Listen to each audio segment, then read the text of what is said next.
Баршаңызға сәлем, сіздермен бірге Жансая. Бүгін біз осындай итальяндық тіске басар чурос дайындайтын боламыз. Дәмі өте ерекше, жеңіл оңай жасалады. Осындай шоколадты паста мен нутелламен жегенге өте керемет.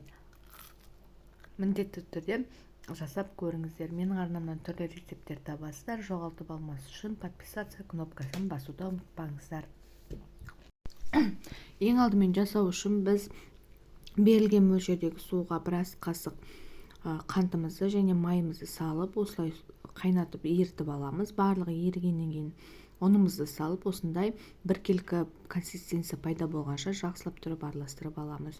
Осыны 15 минутқа қойып қоямыз салқындағанша. Салқындағаннан кейін біз оған осылай берілген мөлшердегі жұмыртқамызды бір-бірлеп қоса отырып араластырамыз, яғни біркелкі консистенциядағы қамыр пайда болғанша осылай кезек-кезегімен жұмыртқаны қосып жақсылап тұрып араластырамыз. Видеодағыдай осындай қамыр пайда болуы қажет. Осыны біз бір ыдысқа салып алып, яғни мешочек, кондитерский мешокқа салып аламыз. Қызып тұрған, қатты отта қызып тұрған майға осындай етіп чуростарды кішкене кезекпен салып отырамыз. Яғни кондитерский мешоктан кішкене көп емес, кішірек етіп. Содан кейін қатты қызып тұрған ыдыста екі жағы қызарғанша жақсылап тұрып қуырып аламыз. Міне осындай етіп қуырып алғаннан кейін барлығын майдан сүзіп аламыз. Осылай барлық қамыр біткенше түгелін қуырып аламыз.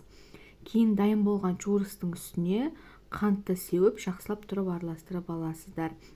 Негізінде қант пен корицаны бірге араластырған өте керемет. Бізде корица жемегендіктен мен қоспадым. Сіздер қоссаңыздар болады. Осындай жақсылап тұрып араластырып аласыздар. Міне біздің чурос дайын болды. Нутелламен, не болмаса шоколадты пастамен, немесе тек қана өзін жеп көрсеңіздер де болады. Міндетті түрде жасап көріңіздер, ас болсын. Лайк басуды ұмытпаңыздар.